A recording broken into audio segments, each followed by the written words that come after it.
اپنے لیے کہا وَإِنِّي عَبْدُكَ وَنَبِيُّكَ. اچھا وَإِنَّهُ دَعَاكَ لِمَكَّةَ. حضرت ابراہیم نے باری تعالیٰ تیرے حضور مکہ کے لیے دعا کی تھی. وَإِنِّي أَدْعُوكَ لِلْمَدِينَةِ. سبحان اللہ، دیکھیے نا رنگ کیا ہے. ابراہیم تیرے نبی خلیل نے تیرے لیے مکہ کی دعا کی تھی، میں تیرے حضور مدینہ کے لیے دعا کرتا ہوں. بِمِثْلِ مَا دَعَاكَ لِمَكَّةَ. اتنی ہی برکتوں رحمتوں کے لیے جو ابراہیم علیہ السلام کی دعا سے تو نے مکہ کو عطا کی، پہلے تو فرمایا اس کے برابر برکت کے لیے دعا کرتا ہوں. جب یہ دعا ہوگی آگے فرمایا وَمِثْلِهِ مَعَهُ. اب جتنی برکت حضرت ابراہیم کی التجا پر تو مکہ کو عطا کر چکا، پہلے اتنی دے کے مدینہ کو برابر کر دے، اب مجھے تک اور میری سبب سے اتنی اور برکت کر کے 2 گنا کر دے، اور 2 گنا کر دے. بِمِثْلِهِ مَعَهُ. بِمِثْلِهِ مَعَهُ. پہلے بِمِثْلِ مَا دَعَاكَ لِمَكَّةَ.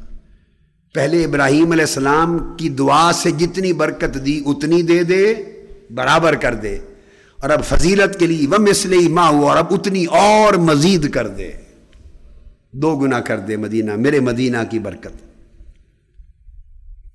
پھر اگلی حدیث امام مسلم پھر لائے، حدیث باب الترغیب فی سکن المدینہ. باب قائم کیا ہے مدینہ میں اقامت اختیار کرنے کی ترغیب، سکونت اختیار کرنے کی ترغیب. اس حدیث کے تحت راوی ہیں حضرت ابو سعید خدری رضی اللہ تعالی عنہ. اللہم بارک لنا فی مدینتنا. اے اللہ ہمارے مدینہ میں برکت کر دے. اللہم اجعل مع البرکت برکتین.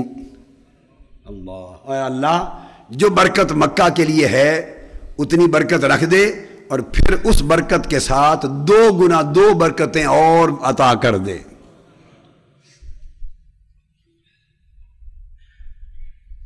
اب یہاں 3 گنا برکت ہو گئی.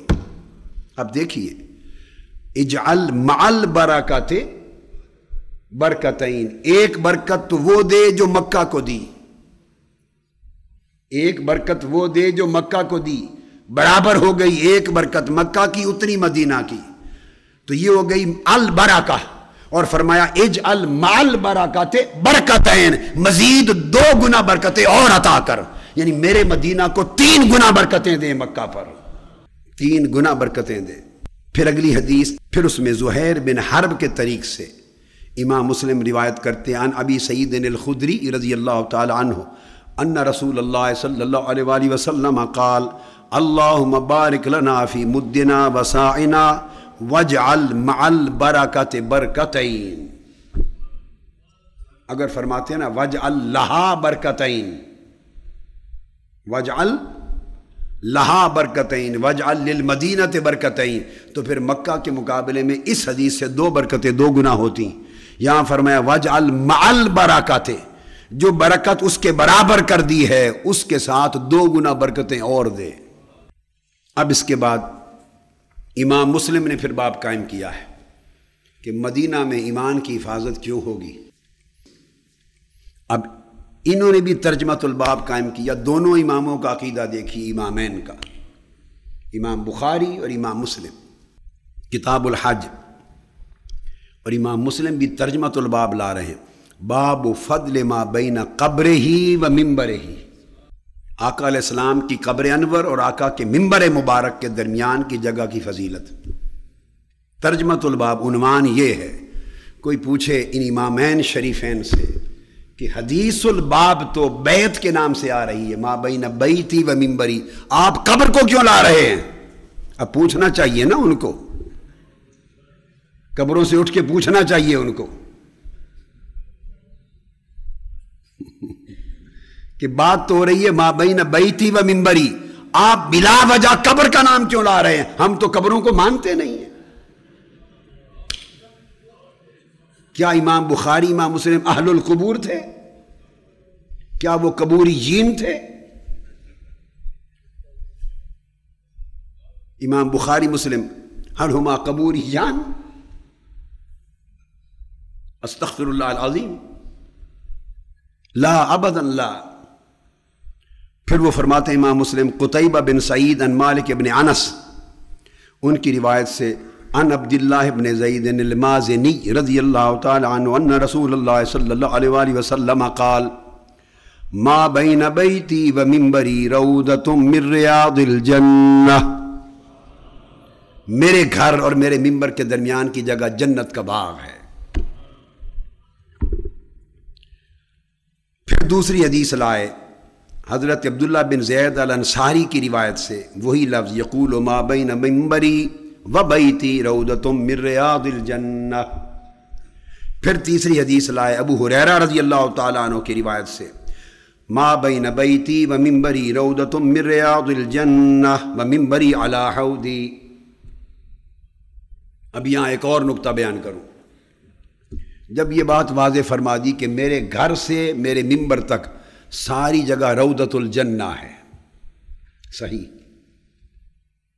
من بیتہ صلی اللہ علیہ وسلم الی منبرہ، ساری جگہ روضۃ الجنہ، یہ جنت ہو گئی، یہ ارض الدنیا نہ رہی، یہ ارض الدنیا نہ رہی۔ اور آقا علیہ السلام کی قبر انور کہاں ہے اور گنبد خضرا کہاں ہے؟ حضور کے بیت پر۔ قبر انور حضور کے حجرہ میں ہے اور گنبد خضرا حضور کے گھر پر ہے۔ ما بین بیتی، بیت پر گنبد خضرا ہے، قبۃ خضرا، اور اس دیوار سے منبر تک سارا روضۃ الجنہ ہے، ارض الدنیا نہ رہا۔ اور یاد رکھ لیں قیامت دنیا کی زمین پر وارد ہوگی، جنت پر نہیں آئے گی قیامت۔ قیامت جنت پر نہیں آئے گی، جنت کی فنا نہیں ہوگی، فنا زمین کی دنیا کی ہوگی۔ تاجدار کائنات کے گھر سے لے کر قبر انور سے منبر تک کا یہ خطہ قیامت بھی آئے گی تو اس پر نہیں آئے گی، یہ خطہ فنا نہیں ہوگا۔ جس جگہ اور خطہ زمین پر جسد مصطفیٰ لگ جائے، جہاں آقا آرام فرما ہو جائیں، وہ گھر، وہ در، وہ منبر، وہ فنا نہیں ہوتے، تو وجود مصطفیٰ کیسے فنا ہو گیا؟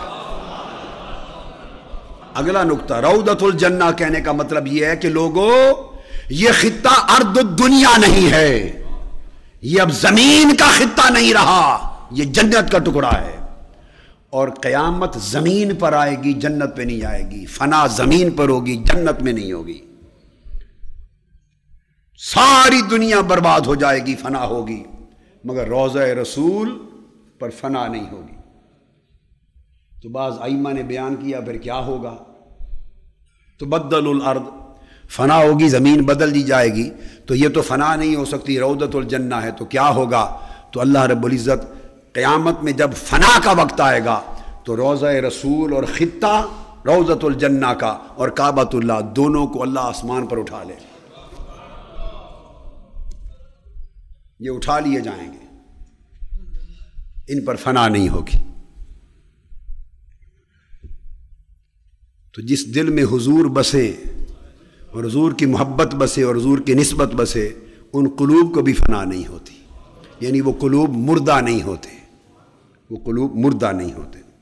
تو اب امام مسلم نے بھی گویا وہ سب کچھ بیان کیا جو امام بخاری نے کیا تھا، اور امام مسلم نے آگے جو روایت کیا، انہوں نے باب قائم کیا، انہوں نے بھی فرمایا کہ مکث المہاجر بمکہ بعد قضاء نسکہ ثلاثہ، جو ہجرت کر کے مدینہ سکونت پذیر ہو چکا، اب وہ عمر بھر جب حج کرنے جائے تو حج کے بعد 3 دن سے زیادہ مکہ نہ رہے، یعنی مدینہ سے علیحدگی حضور کو گوارا نہیں ہے، پلٹ آئے۔ اور آقا علیہ السلام 3 دن سے زیادہ ہجرت کرنے کے بعد مکہ میں نہیں رہے، 3 دن سے زیادہ آقا علیہ السلام نہیں رہے۔ جب حکم دے دیا تھا تو حضور کیوں رہتے؟ یہ اشارہ ہے لَيَعْرِضُ إِلَى الْمَدِينَةِ الْإِيمَانِ كَمَا تَعْرِضُ الْحَيَّةُ إِلَى جُحْرِهَا۔ اب اس کو سامنے رکھیے اور اسی چیز پر آگے جو بڑی اہم بات اور عجیب بات ہے وہ یہ، ایمان کی حفاظت جو مدینہ میں رکھی اور اس سرزمین کو آقا علیہ السلام نے جنت کا روضہ بنایا۔ ایک اور حدیث آئی ہے جسے امام مالک نے الموطا میں روایت کیا، یہ تھی بخاری اور مسلم۔ اب میں موطا امام مالک کو ساتھ کوٹ کر رہا ہوں۔ انہوں نے روایت کیا حدیث نمبر 988 اور موطا کی جلد 2 462 صفحے، چونکہ مختلف مطبوعات ہوتے ہیں۔ آقا علیہ الصلوۃ والسلام نے فرمایا ما علی الارض بقعۃ احب الی ان یکون قبری بہا منہا 3 مرات یعنی مدینہ۔ آقا علیہ السلام نے فرمایا کہ ساری روئے زمین پر کوئی خطہ ایسا نہیں ہے اور اللہ کی زمین کا کوئی ٹکڑا ایسا نہیں ہے سوائے مدینہ کی اس جگہ کے کہ جہاں میں چاہوں کہ میری قبر بنے۔